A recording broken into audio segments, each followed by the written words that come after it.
one more Dynamite left until All In. This was the last Dynamite in the United States before All In, so we're very excited over here in the UK. We'll get to Dynamite very, very shortly on here in the Turnbuckle podcast, but first, as always, there is some news around AEW. Revolution Pro Wrestling first had their match between MJF and Michael Oku this past weekend for the All American Championship, which MJF did retain, albeit with some, well, I wouldn't even say help from Luke Jacobs. Luke Jacobs did come in and knock both of them out, really, in the match. It was a great, great match. MJF retained and was still your All American champion. Now, that isn't the only piece of news to come out of that. It seems as though Michael Oku and Amira from Rev Pro or from the UK independent scene are going to be all elite. It's just a matter of when, not if. Big move for Michael Oku and Amira, certainly deserved for the work that Michael's put in over these last few years.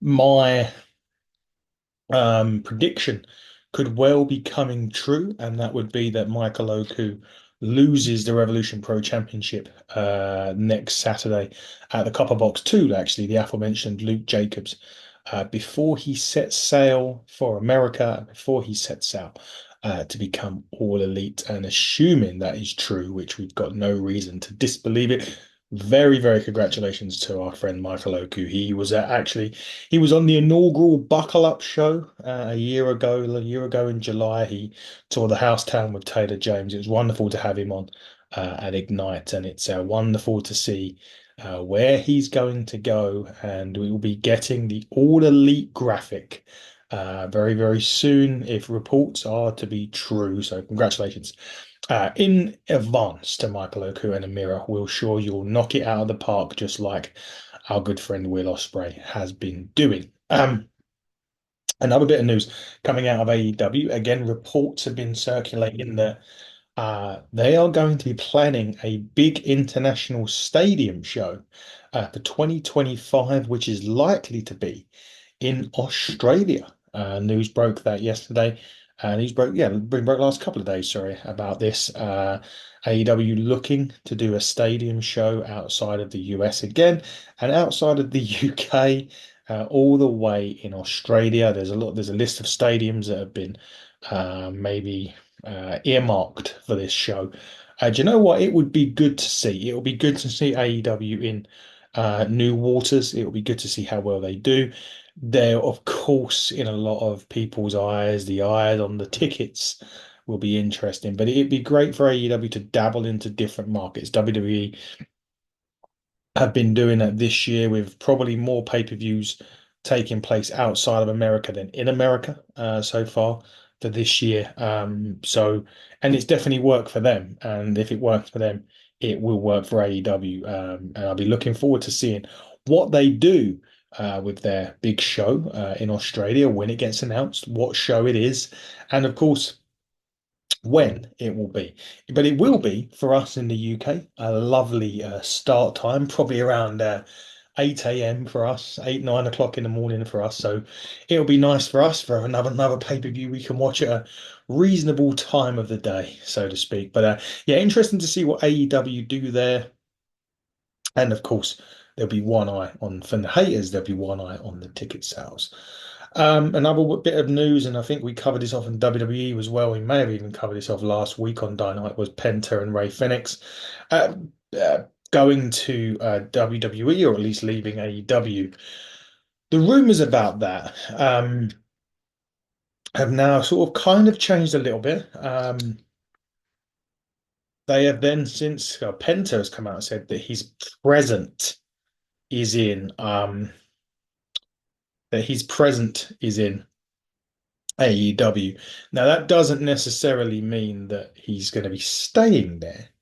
It just means that he's going to be there in the present. The future, on the other hand, is still very much up in the air for Penta and Ray Phoenix. There is rumors already saying that Penta has said that just to smooth things over, to make sure there's no sort of difficulty in getting out of AEW.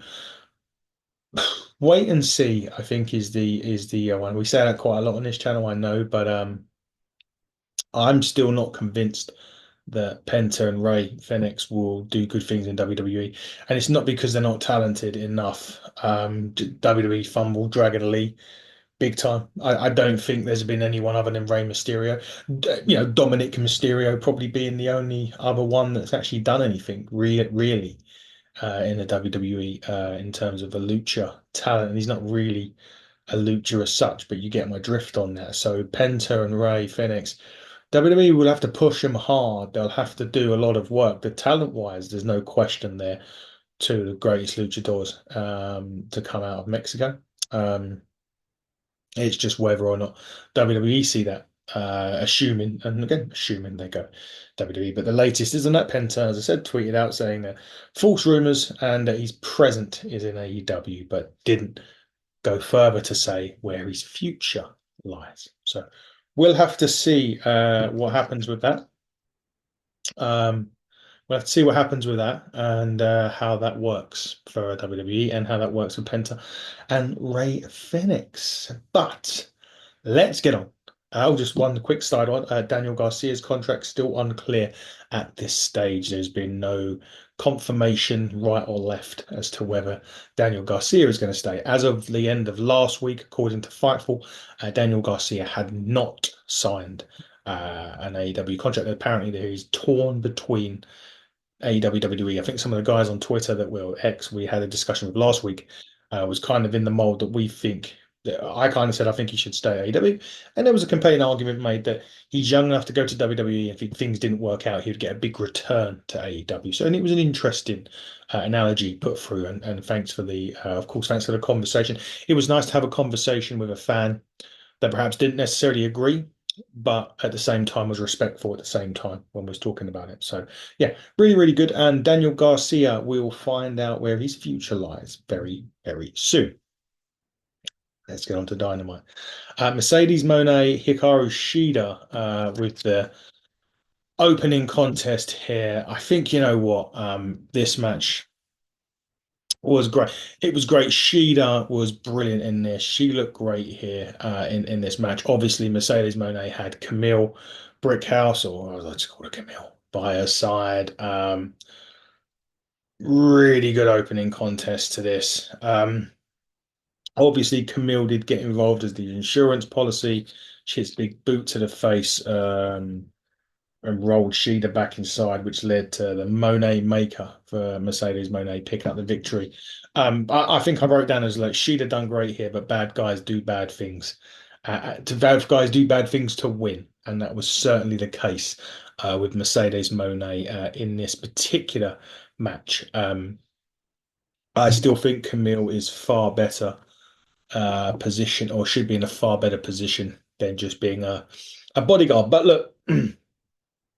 Obviously, there's an end story to Camille, and it will get, I'm sure we will get there. I know just from myself watching NWA, I know what Camille is capable of straight away. So perhaps I suppose in a lot of ways, that's me saying that she should be doing better, isn't because I don't think she's that great. It's because I've seen everything she's done in NWA, and she was Nick Aldis's lackey in NWA or an insurance policy for a while. So it looks as if she's taking that step again in AEW with Mercedes Moné. But obviously, at some point, she's going to go her own way, or she may go for the other title in AEW. Either way, Camille will reach the top of that division without a shadow of a doubt. She is very, very good at doing so, very, very good at what she does, and she's one of the best in the business to do it. So Camille will be champion for sure. It was a really, as I said, really, really solid opening contest on this. It wasn't the end though. Britt Baker's music hit. Camille headed up the ramp. She started fighting with a fan that dressed up as like an all in black, a bit like what Britt Baker did the other week.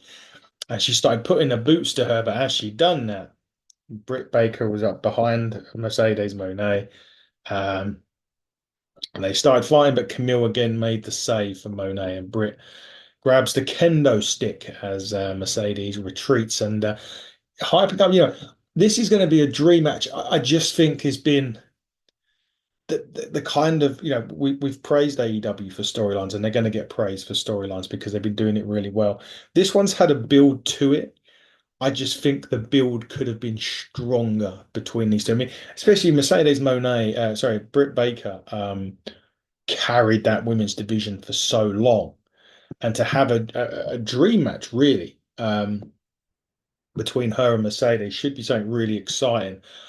I just haven't been so invested in the story behind it. They haven't really given us much of an overview, and the story just hasn't been intriguing enough. But the match should be great. It's basically been the woman that carried the women's division to the woman that's at the top of the women's division right now.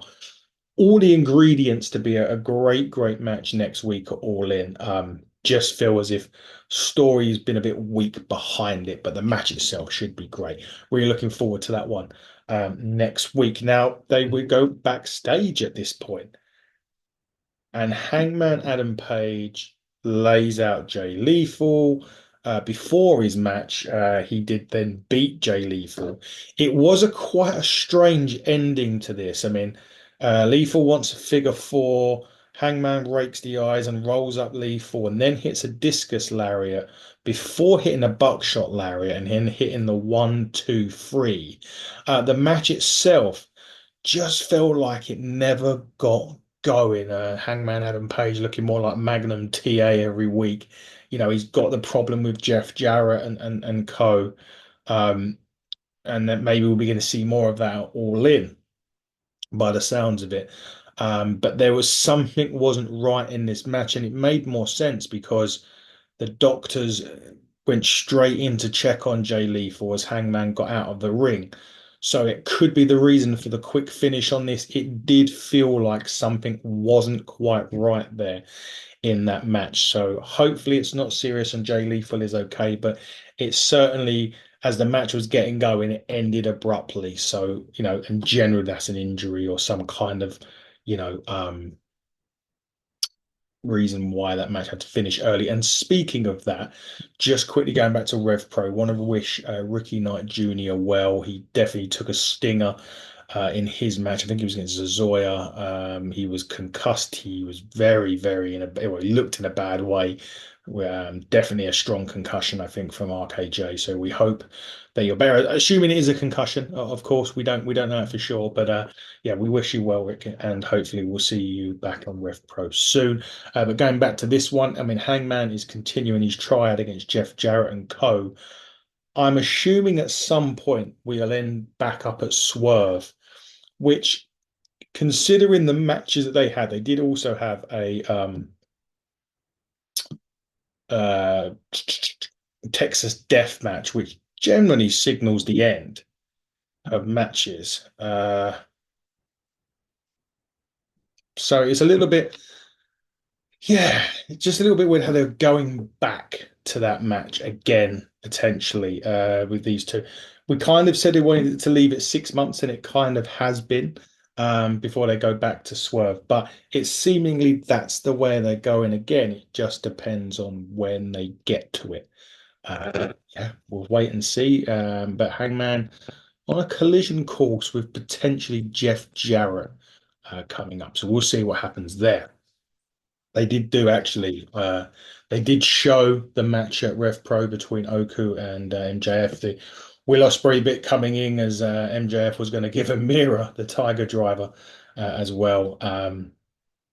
But after that, Pac comes out and he has basically said that whoever wins that match is all in.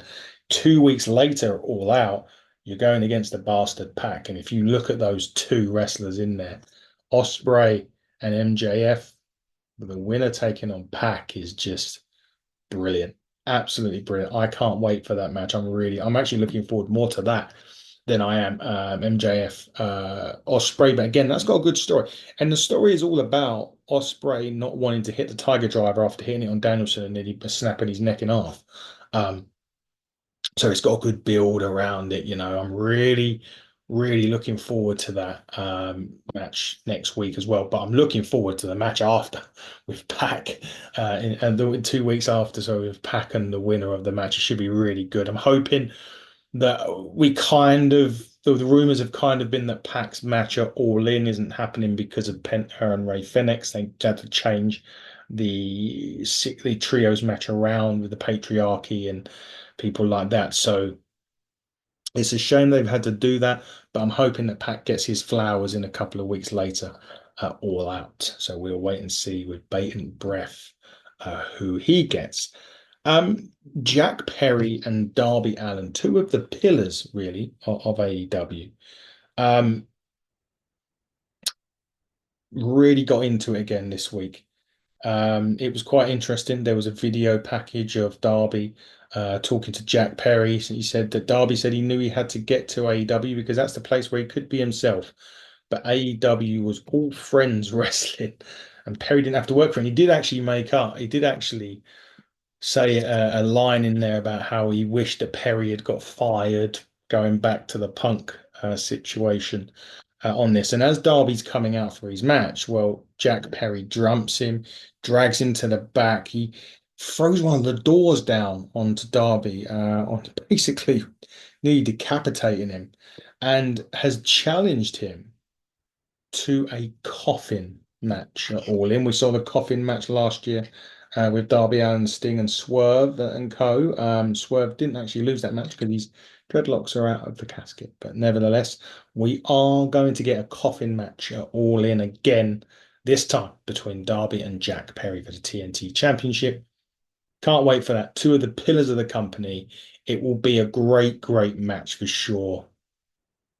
Does Darby go out and win that match? I don't know. I don't know if it's the time is right yet for Derby to drop that championship, but it will be a great, great match. Um, back was me. Here we go. Oh, I'll pronounce a Japanese name again, guys. You know I can't do this very well, but Mina Shakakawa is caught in the middle of the Riot and Tony Storm. She was back on AEW, and she just doesn't want anybody to get hurt in their match next week. Which, if you think what Maya May said, she said that they're both going to die, except she's going to be the one writing Tony Storm's eulogy.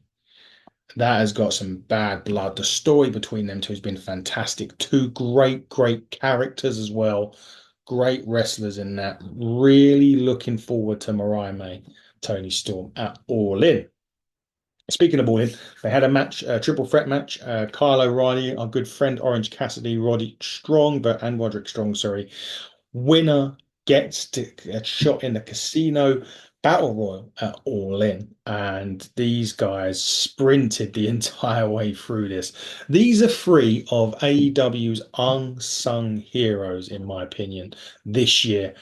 Without a doubt, they are workhorses. Any combination of matches between the Undisputed Kingdom and the Conglomeration, I am here for.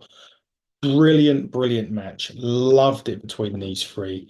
Orange Cassidy picks up the win with the crucifix on Kyle O'Reilly, and he will take the spot in the Casino Gauntlet match at All In, which we could be seeing debuts, surprises. I've been hearing a few names that potentially might be in that from the UK scene as well. We will look forward to seeing that match. Could we also see the AEW debut of a certain former WWE superstar, Ricochet? Could he come back and debut in that match? We will wait and see with bated breath for sure, as a casino battle royale should be a ton of fun at All In. Claudio Castagnoli and Okada were next as a face-to-face, if you remember, ahead of their matchup coming up next week, I think on Dynamite, even in guys in Cardiff have got a right treat there. Um, Basically, Claudio was bothered when he was eliminated from the Continental Classic, but it's going to be the first Dynamite in Europe, and he's going to make the title shot count as Okada basically claps. And Claudio has a nice speech, but there's only one champion, and Okada thinks he is the GOAT, and he will respect him when he beats him in Cardiff. Good luck, bitch. Claudio did actually make an interesting one. He said next week he doesn't want this bootleg Okada that we've been seeing. He wants the Rainmaker next week in Cardiff, and I hope we get it. Um, and that he'll have 99 problems, and this bitch will be one. Brilliant end from Claudio. The match next week in Cardiff should be absolutely brilliant. I am so looking forward to that next week on Dynamite. It should be a great, great contest.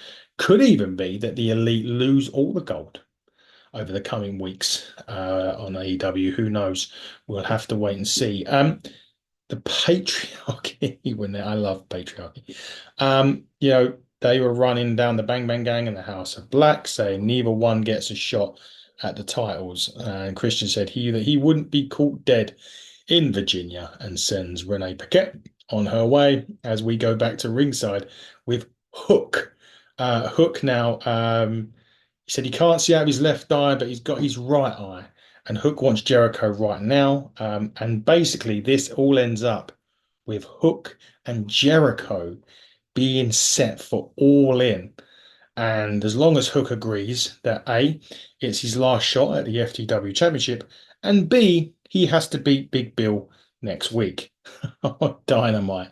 He fights Big Bill next week on Dynamite, which Hook actually accepts. So next week, you've got Okada and Claudia, and you've got Hook and Big Bill coming to blows. And then Hook gets Jericho All in his last attempt at winning the FTW Championship.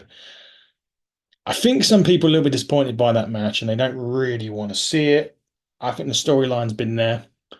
Match itself, yeah, I mean, it's not going to be great. Let's be honest. The match ain't going to tear up trees. You're not going to be chanting holy shit throughout the match, to be honest. But nevertheless, it will be good to get Hook to have that title back. Taz may be involved somewhere, who knows? But ultimately, yeah, I would have rather that been on 0 Hour. I would have rather that gone on 0 Hour and put Willow and Statlander on the main card. But they haven't done. And it's seemingly that we're going to get Hook versus Jericho at All In next Sunday, which is fine by me, as long as it's quite quick. The World Tag Team Championships were next. The Young Bucks were taking on the Acclaimed. It was a fine tag match for what it was worth, but we never got to the next level. And I think the reason why we never got it to that next level, number one, FTR come in and caused the DQ win to the Young Bucks. They took basically spits Matthew Jackson spits in the face of Dax. Dax took him down. It caused the DQ. And just as that was getting going, that's what happened. And it kind of stopped the match from getting sort of, going from one level to the next. The only thing that I must say on this, apart from Billy Gunn got a great response, is that I just feel that the Acclaimed, they're just going stale on me now. Like the rapping was funny and all of that sort of stuff was good, but I just feel now that they're just without being horrible, they just feel like they're a gimmick. They're nothing more than a gimmick. And yeah, a little bit disappointed, or a little bit feel as if the Acclaimed are a little bit flat, so to speak. But things could change coming up at All In because Renee was backstage with Christopher Daniels, and he said that the situation with this tag team division has only got more complicated. And on Collision, it's going to be FTR versus the Acclaimed, with the winners going to Wembley to take on the Young Bucks. Now, last year we had FTR Young Bucks. Could we have them again this year? My feelings are that we're going to get a DQ in that one, and then we're going to get a triple threat at Wembley with the Acclaimed versus FTR versus the Young Bucks. That's my prediction as to what we're going to get, and I'll be looking forward to that very, very muchly. There was a really good video package of Danielson. It was like a career retrospective. It was to the tune of Green Day's "Time of Your Life." There's clips from everywhere but WWE, of course. um, on this, and it was getting set for the main event. Danielson's at ringside. Swerve versus Wheeler Yuta. And it was a certified squash, which I thought. And you know what? Normally I would sit there and go, I don't think Wheeler Yuta should be getting squashed as bad as he did. Um, but I think this it makes perfect sense. The whole point of this match was to make Swerve look ruthless and to prove a point to Danielson that he is a killer. And that is exactly what they done. It took three house calls. He had wrist tape stomps to the head of Yuta. Yuta was unconscious, and the referee called for the bell because of it. So it got to the point where it was done exactly how it should be done. So I don't mind matches like that happening as long as they've got a point to them, especially when they're the main event and they're two good competitors in the ring like Swerve and Yuta. It absolutely got the point to where they needed to get to on this. And I really thought that was a great way of Dynamite. That was a great main event on Dynamite because it sets up everything nicely. And also that Danielson then got in the ring.